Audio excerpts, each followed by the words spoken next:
Like my first arepa was in Sweden, so it was like I was like, this is amazing. We have to do something about it, and yeah, here we are. Welcome to the first episode of the 99 Projects podcast.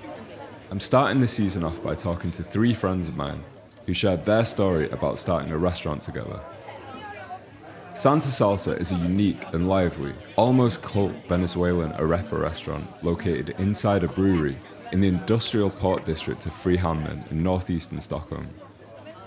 Santa Salsa was started by Maikel Gonzales and Nico Barnao as a pop-up kitchen connected to the local underground music scene, serving free handheld arepas at punk gigs as a means to attract an early crowd. They had a DIY ethos and a passion for bringing authentic Venezuelan arepas to the people of Stockholm. A few years later, they were joined by Sebastian Paez, who helped take the project to the next level during the COVID-19 pandemic. We'll cover how the three partners connected, how Santa Salsa began, and how each member became involved in the project. We'll also discuss finding inspiration in New York City, intercultural communications, where they want to take the project, and also advice for people following their passion to cook and bring their food to a wider audience.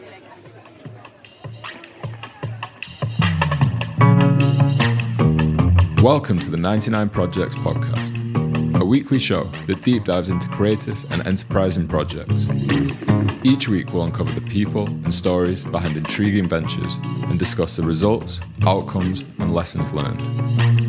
You can find more information and sign up to our newsletter on our website, 99projectspodcast.com. Enjoy the show.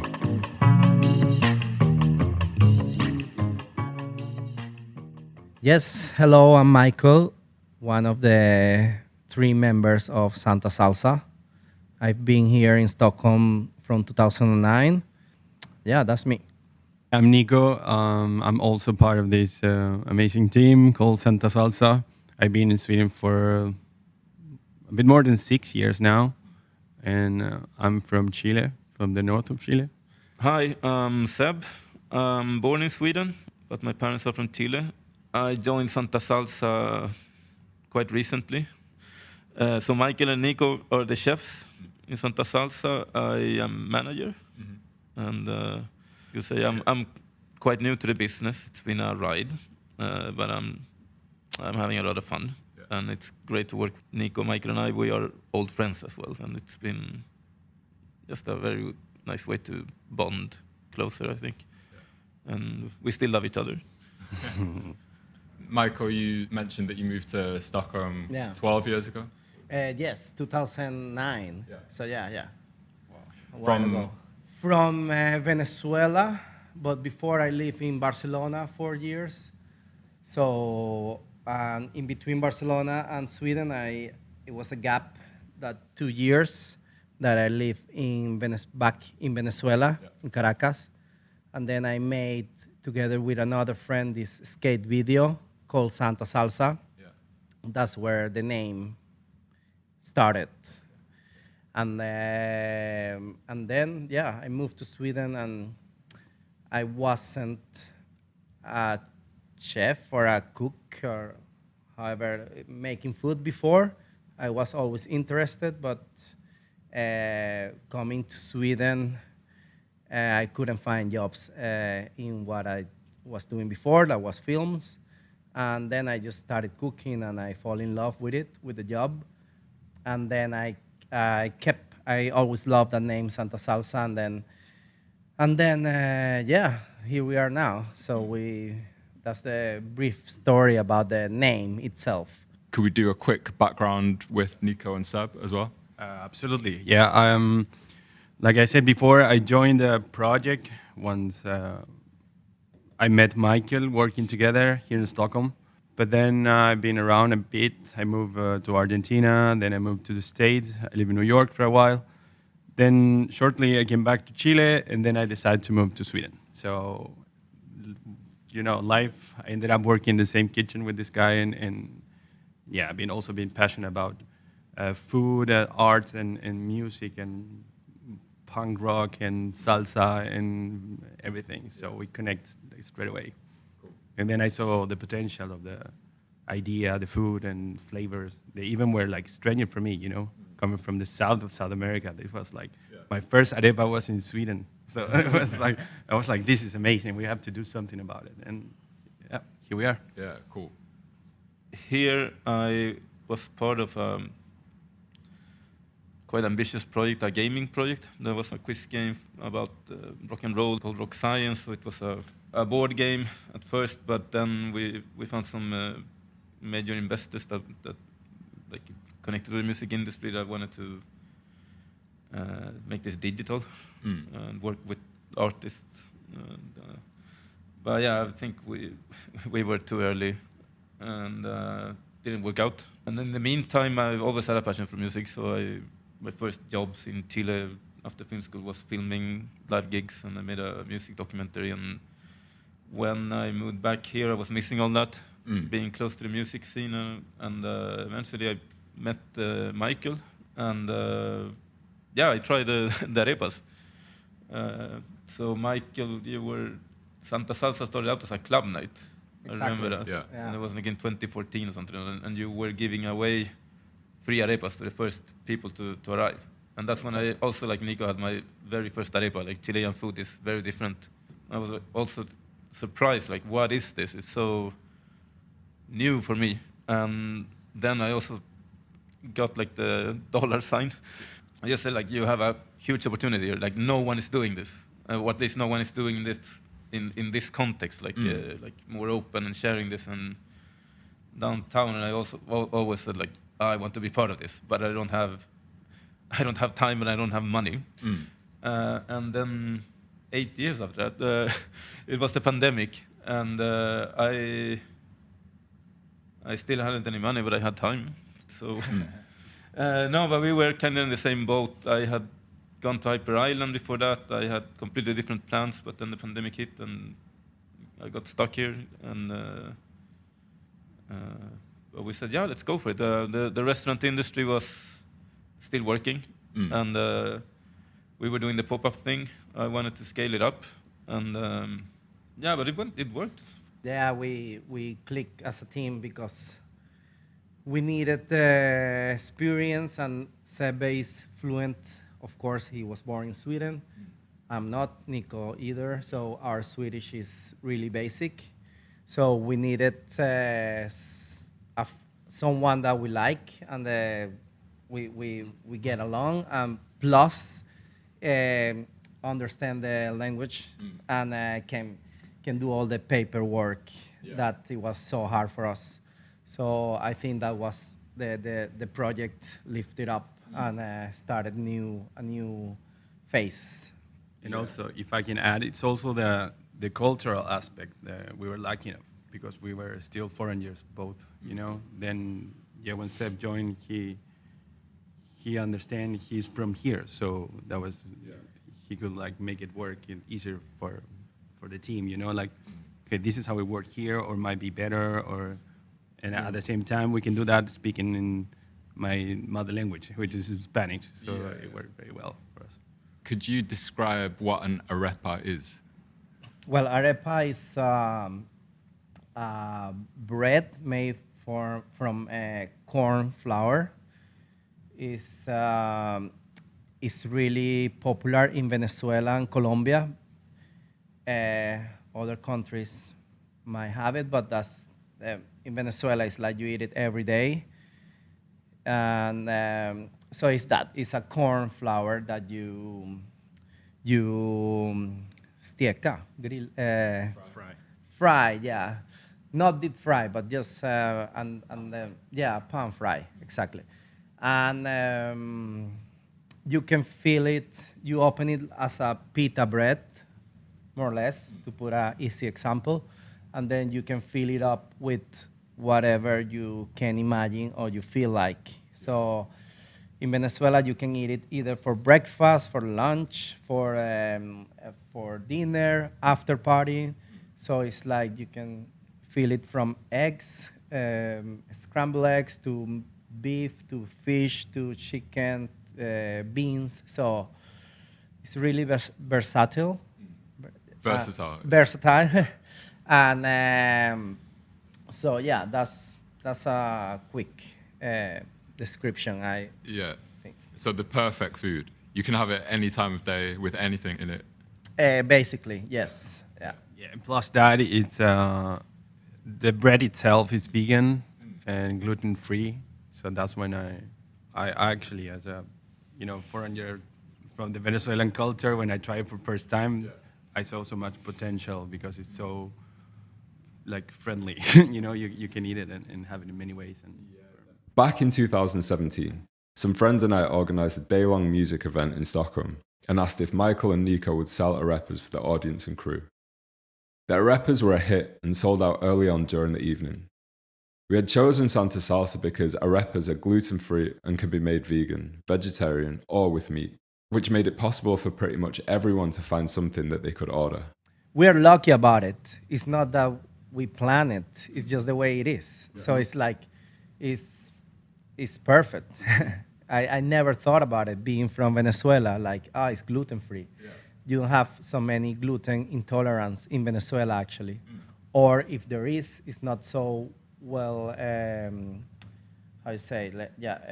Understood? Yeah, understood, or yeah, exactly. So I never thought of it in that sense. And now that I'm Sweden, it's like a plus. Like We are actually going to have an event here with the Swedish Celiac Foundation or association.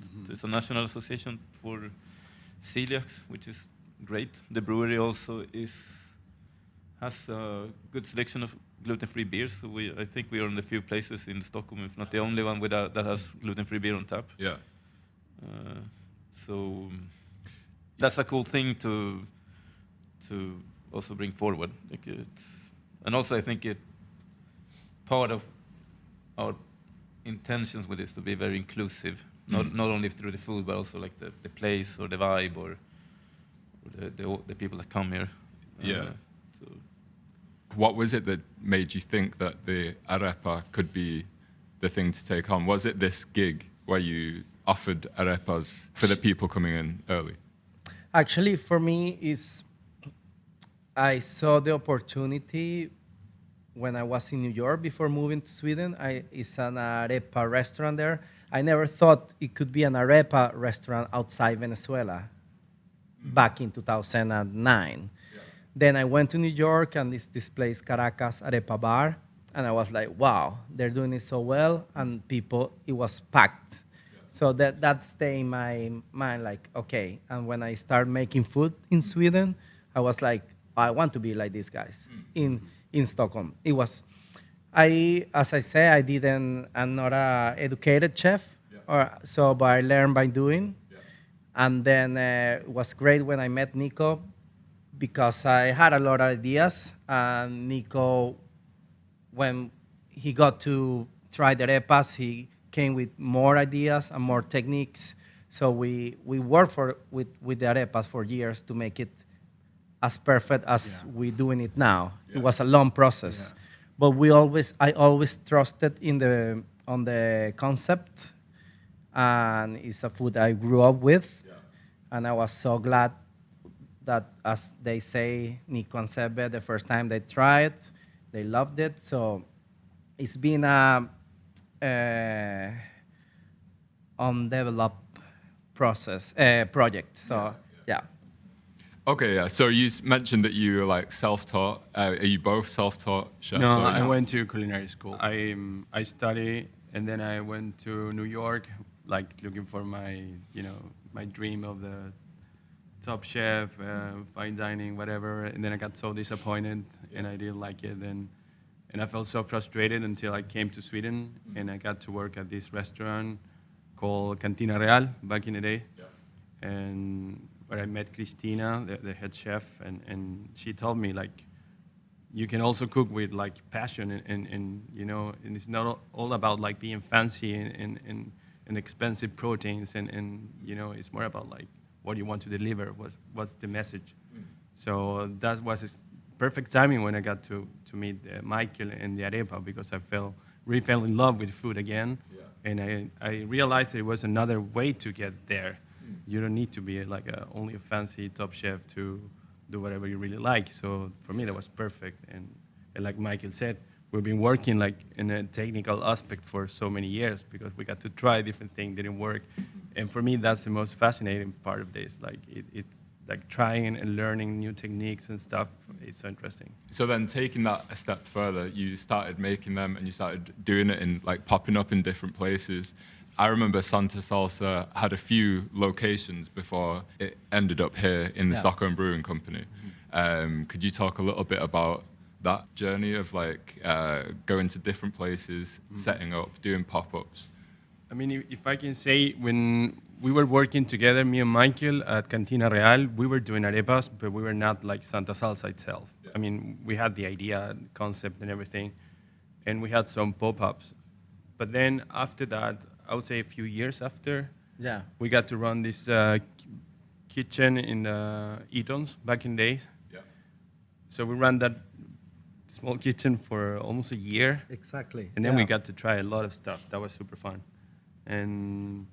But at some point it was always like a side project. You know what I mean? So, and then time passed. I also went to Hyper Island here in Stockholm, and then at some point we decided to go like make it for real, and that's when Seb joined us, and he was like, okay, let's do this like, professionally, and then we went like, we had some pop-ups for like a year more or less. No, less, man. You don't remember this. We had the first pop-up in September, early September. No, late August, and then early September.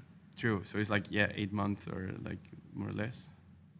Well, the thing is like we got to be in different restaurants, different audience. We got to know so much about our target audience, so it was very insightful. Yeah. But we were just like moving around city and the city. So good, also like a proof of concept because we had we could reach out to, apart from of course the South American people or Latin American people that are already familiar with this, but we had curious people, we had foodies as well. Yeah. Which were of great help. Also, like this Instagram that, and I don't know, and it's a nice community. Of course, I was surprised. We got a lot of support. Also, this kind of a cool thing amongst restaurateurs that are more established to find new talent and give them a shot. I think it's cool. It reminds me about the music industry as well. Yeah, definitely. Nico, you mentioned Hyper Island, and Seba, you were also in Hyper Island. What was your experience, and how has that helped your journey with Santa Salsa? We went the same year, different programs. My program was digital media creative, so you get to try many different things. And I can say, I mean, the personal level for me was very insightful, and I learned so much about work together with different people, different backgrounds, different everything.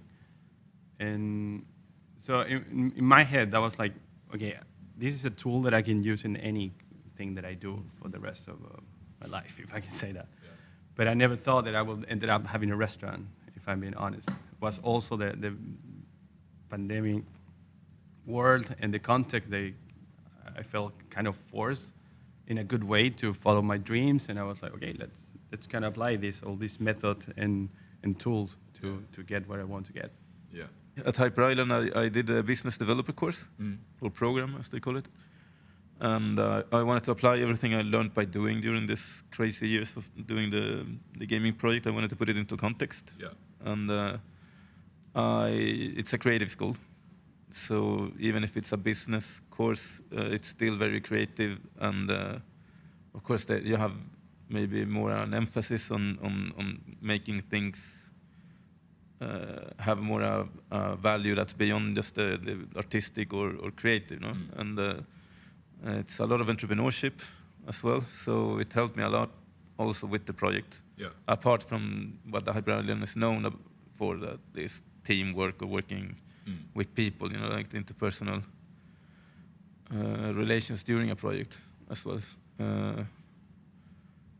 But yeah, it's interesting. I never thought I was going to end up doing this. But it's interesting, like at Hyper Island, before you do your internship, you have this personal project. I don't know if you have it. Yeah. and I did a list about what I wanted to do, basically. So this is a project where you are free to do whatever you want, basically for a month or two, and then you present it. So I made a little list of different things I wanted to do, and Santa Salsa was amongst them. I was like, this could be a case, like just come up with a business plan or something like that. Like how could arepas become more known? How can you market this, and how could you make this into a business? But so it's fun. But I picked something else. So it's a bit ironic that it happened. And it's interesting. I went to the same my class. I had David, who is one of the founders of Laneta. And also, it's ironic. He wanted to get away a bit from the restaurant thing. He's not a restaurateur either. He's went to marketing school. He's into advertising. Laneta is the very first Mexican restaurant in Stockholm that's actually run by Mexicans. They turned 10 years. Yeah. So they were kind of pioneers in this thing, and they also had this more urban kind of, I wouldn't call them hip, or maybe, I could have hip. Casual, like. Yeah, but very casual, but also like very open. It's not it's not like a closed community thing. On the contrary, and then of course they have the advantage that everyone in Sweden knows what a taco is. Yeah. But they don't know what a real taco is. Yeah. Or didn't. But that's what they brought. And I guess I would call them an inspiration. They made absolutely. it. Yeah.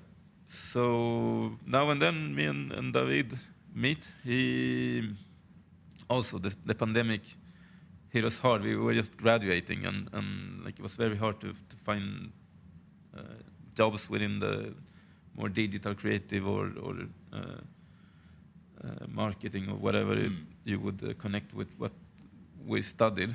And he eventually went back to Laneta. So he's managing the bar and also does some consulting within the company, so for marketing and other things. So yeah, and I don't know. I always wanted to do something with food. Like I really, really love food apart from music and film. But I've worked with kind of close to music and film before, so food was missing. But I thought I had this idea of doing like an internet portal for Latin American food,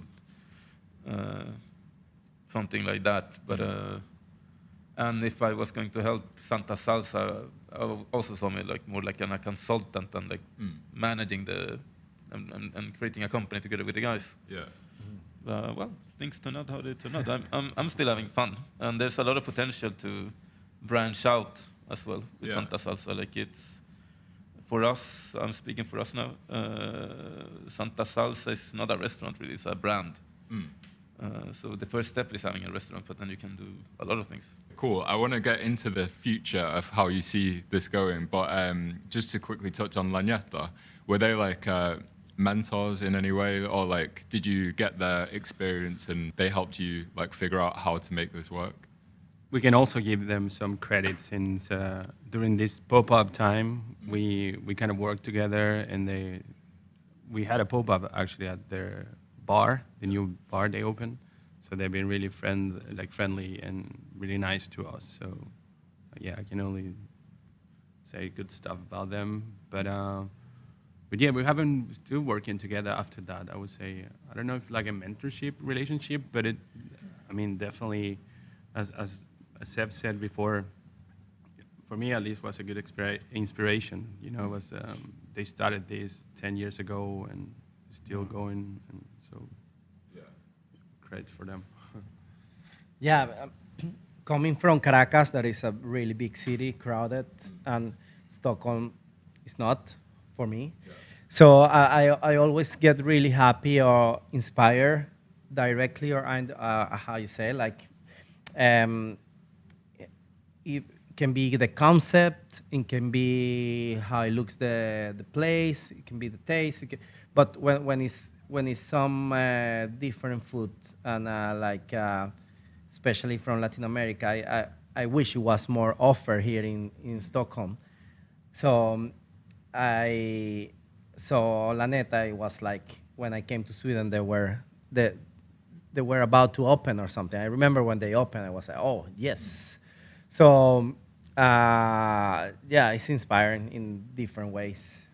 Yeah, because there's quite a big South American, Central American community in Sweden, but not a lot of food.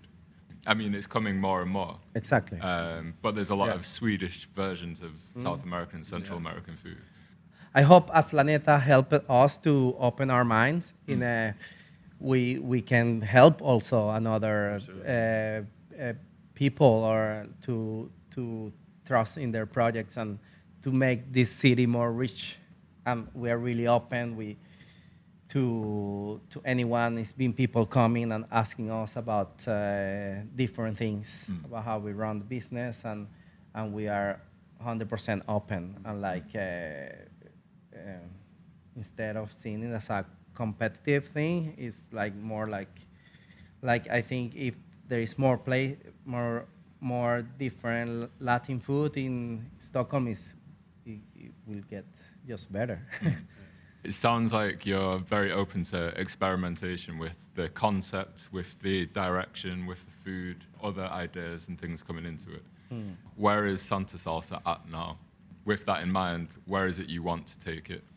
Like we said before, this has been a long journey. There are a lot of learning and different stages. So I think right now, I can say this is a really important stage for us. We kind of tried, and now, like in a very humble way, I can say that we know a bit more how to run a restaurant after, like, when we have no restrictions anymore. The world seems a bit more normal, quotes, like, but and also after being a completely like whole year here, you can see how's the cycle, how it works, how like customers behave and everything. So I think it's a good time for us to start thinking about, okay, what's the next step?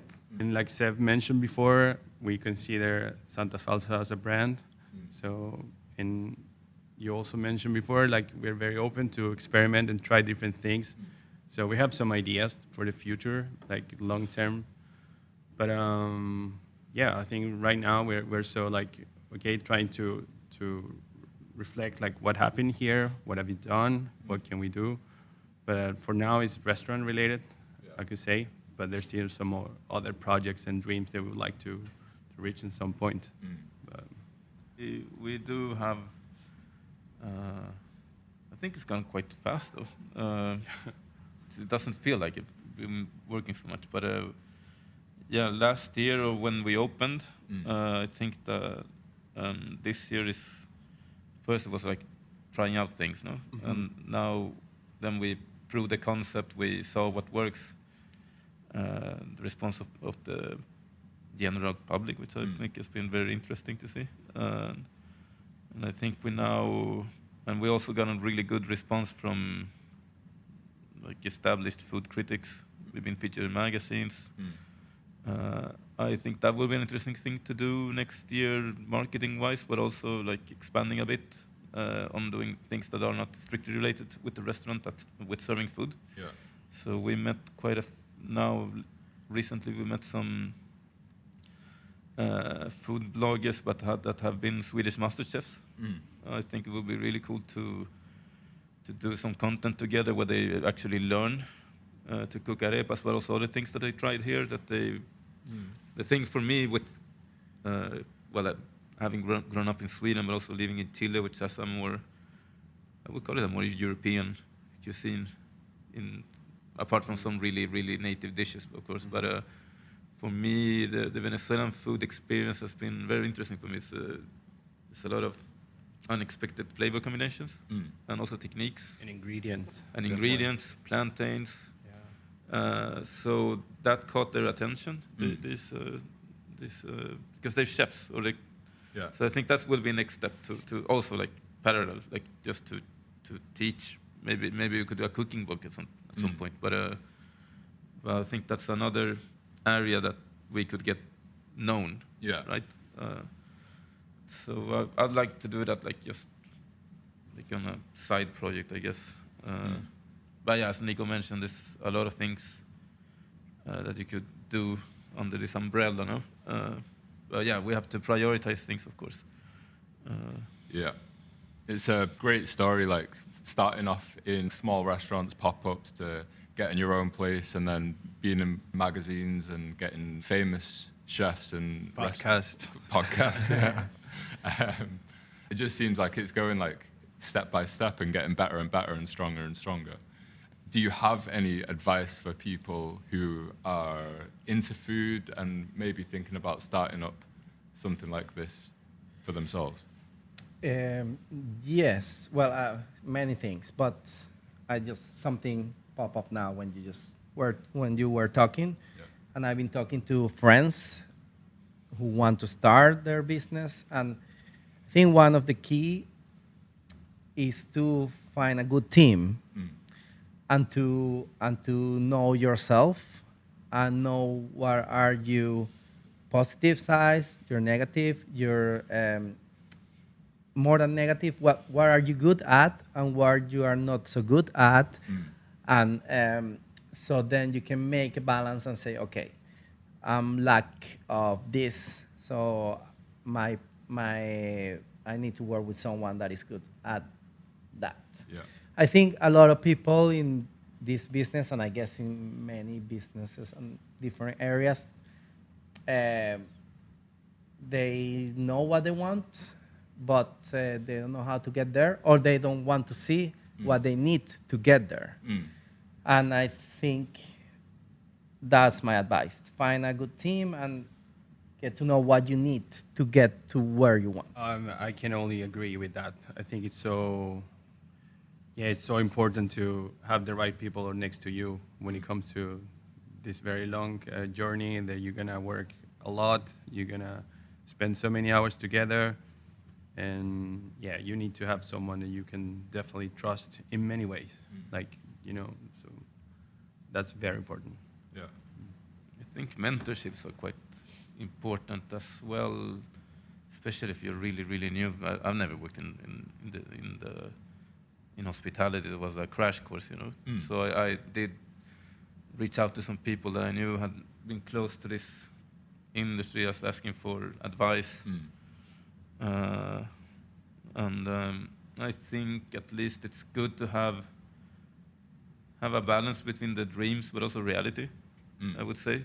So you need to, and also have ambition, and but it's good that you have a plan, a 3-year plan, a 5-year plan, and that you have some concrete goals.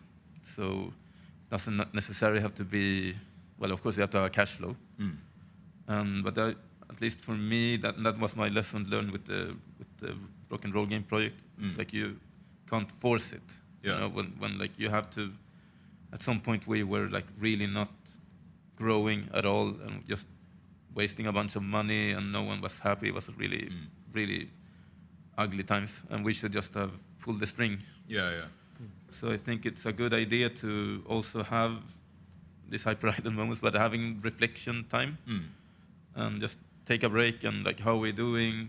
Are we enjoying this? Are you enjoying this? Oh, you're not enjoying this, but I'm really happy. Like thinking with that, but also having this point of no return. Yeah. But also having this, like, this is not gonna work.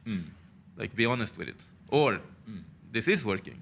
Yeah. So where do we go from now? But I think it's a great risk, especially if you're don't have previous experience. Yeah. So it's good to be mindful of that, and also that for people that are new to running a business, you should be very proud of yourself. You can have a salary, and so it's good to have savings, and you have to be, very. I think now I'm talking from my perspective, but you have to have like, of course you go for it. Of course, like you have to take the risk. Like the bigger the risk, the larger the margin, they say. But I think that's good. As Maikel said, you should have, if you're more into the creative part and pure creative, you should have someone that still understands you, but that can manage and keep things in focus, or at least, having like that character as well. Put yourself out there, and be confident. Like you have to project confidence. Of course, I am very confident in the product. Yeah. But then also you have to hype things up. But yeah, I think as we have a saying in Chile, that is you have to throw yourself into the swimming pool. Yeah. Like, you just have to do it. So where can people find more information about Santa Salsa? Yeah, on the website we don't have. No, but I think the best channel, and I'm very convinced it's the best channel for food, is our Instagram. You will find a lot there. And also come to the brewery where we are now. So you get to have good beers and you try our food, and I think it's a good match. So you guys are very welcome at Santa Salsa in Stockholm Brewing Company. I'll go back to the kitchen now. Thanks, mate. I appreciate it. Thank you for listening to this talk with Maikel, Nico, and Seb from Santa Salsa. I hope you found it to be informative and interesting, whatever your reasons for tuning in may be. Santa Salsa is located within the Stockholm Brewery taproom and Magazine 3 in the Frihamnen area. I encourage you to check it out if you live in or are visiting Stockholm. You can find out more at Santa Salsa Stockholm, all one word, on Facebook and Instagram. All the information and links to the bars, restaurants, and companies referenced in the episode can be found in the show notes. If you're enjoying this podcast, feel free to subscribe wherever you're tuning in from. You can also leave questions or suggestions via the contact form on our website, 99projectspodcast.com. The 99 Projects podcast was produced, edited, and mixed by David Richardson. Music by Charles Eason. Special thanks goes to Andrew Richardson and Maikel for additional assistance.